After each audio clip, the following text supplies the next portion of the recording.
गिनती में 90 करोड़ हैं, लेकिन हमने कभी 90 करोड़ होने का दावा करके इस देश में बसें नहीं चलाई, ट्रेनें नहीं चलाई, महिलाओं की आबरू नहीं लूटी। 1000 साल पहले जिन कारणों से हम गुलाम हुए, हमने अपनी सनातन परंपरा और डीएनए को नहीं छोड़ा। लाख हमें नुकसान हुआ इसका। लोगों ने हमारी उस सहनशीलता को, उस तहम्मुल को, उस पेशेंस को हमारी कायरता समझ लिया। और जिनके दादा परदादा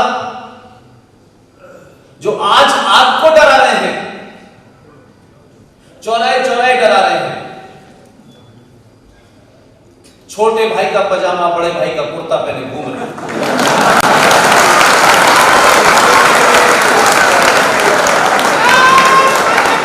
कुरान शरीफ का हवाला देते हैं, कोई कुरान शरीफ का हवाला दे रहा है, कोई शरिया का हवाला दे रहा है। उनसे एक बात तो कम से कम आप तमाम सारे लोग पूछ सकते हैं। जहां भी मिल जाए आपको, सब्जी बेचते हुए, पंचर लगाते हुए, जहां भी मिल जाए उनसे ये पूछिएगा, 1000 साल के बाद हमें ये तो बताओ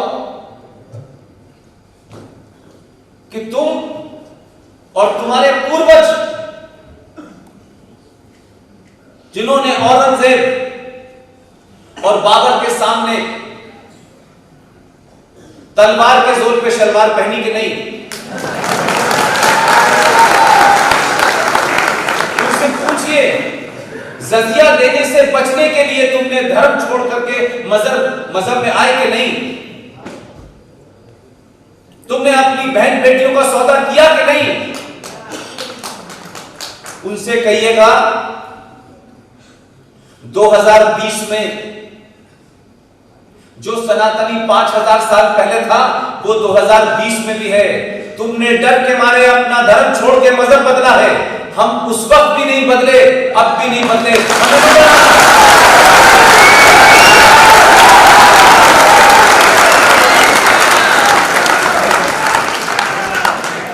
उनको अपनी एहसास कराइए कि वो क्या थे। डरे हुए लोग आपको डरा रहे हैं।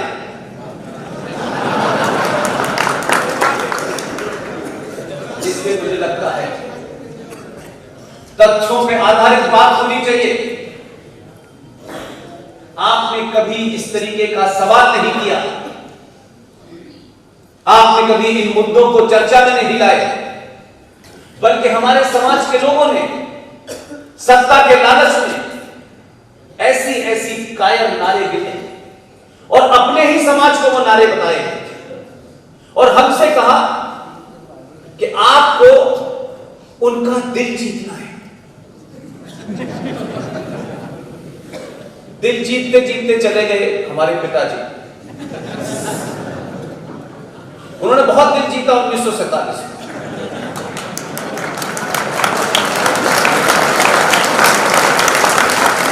इसलिए मैंने कहा कि समाज में आदर्श क्या है। हम तमाम सारे सनातन के मानने वालों का संकट क्या है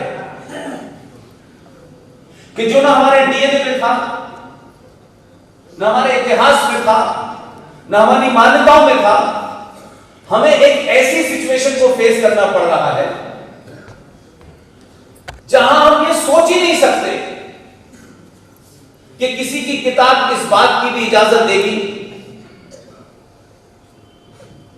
कि अपने मजहब को फैलाने में जो लूटपाट होगी, उस लूटपाट में सोना चांदी जवाहरात होंगे और उस लूटपाट के अंदर अगर औरतों को भी लूट के लाया जाएगा तो उनका भी हिस्सा बराबर होगा। हम इस सोच के लोग नहीं हैं, इसलिए शायद हम वो काम नहीं कर पाते जिसको कहते हैं कि जैसे को तैसा जवाब देना आना चाहिए।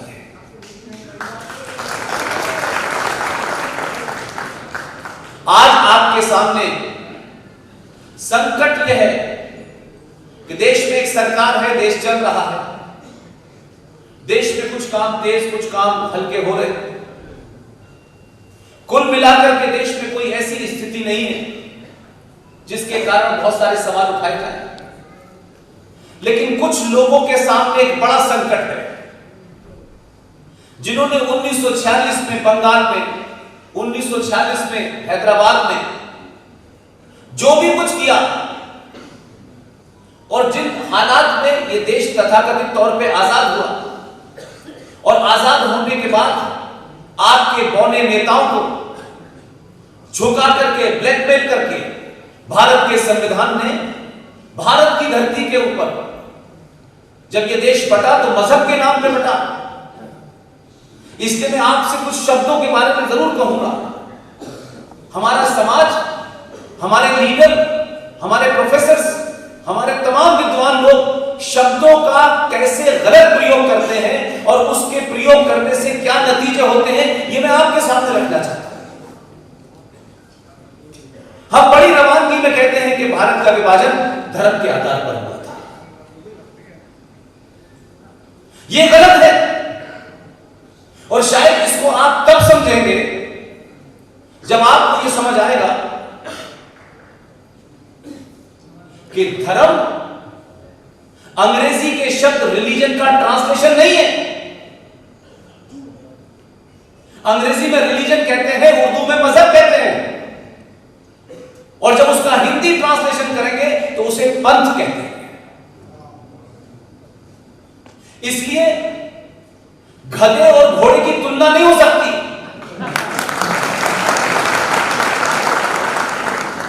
तो हमने जब ये कहा कि सारे धर्म बराबर हैं, तो हमने एक जाने अनजाने में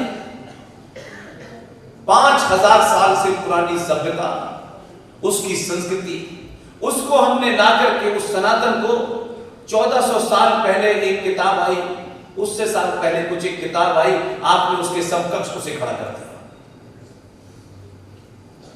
और सनातन शुद्ध रूप से ज्ञान, विज्ञान और साइंस है, इसके अलावा कुछ है ही नहीं। हमने अपनी तुलना मजहब से की। मजहब का कोई पैगंबर होता है, मजहब की कोई किताब होती है।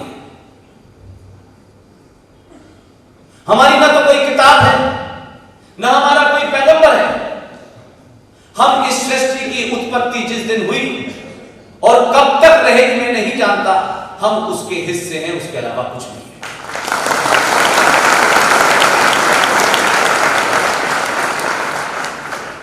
इसीलिए आज भी हमारे यहां जाने अनजाने में हम जिस सनातन को जी रहे हैं उसका एहसास नहीं कर पाते। हमारे यहां किसी भी चीज को फेथ से जोड़ दीजिए तो वो तेजी से आदमी उसको एक्सेप्ट कर लेता है और फिर उस पर कोई सवाल नहीं करता। और आज भी ऐसा होता है, बहुत सारी चीज आपके फेथ से जोड़ दें तो आप अच्छा करने लगते हैं, क्योंकि साइंस को किसी तरीके से आगे बढ़ाना था तो साइंस के शब्दों को, उस कॉम्प्लेक्स को एक आम समाज की भाषा में उसे डेवलप नहीं किया गया। या ये कहें कि जो कुछ थोड़ा बहुत हुआ था वो 1000 साल के कालखंड में जल गया। आज भी हमारे यहां हर नदी का नाम किसी न किसी देवता से जुड़ा है। ये सरस्वती है,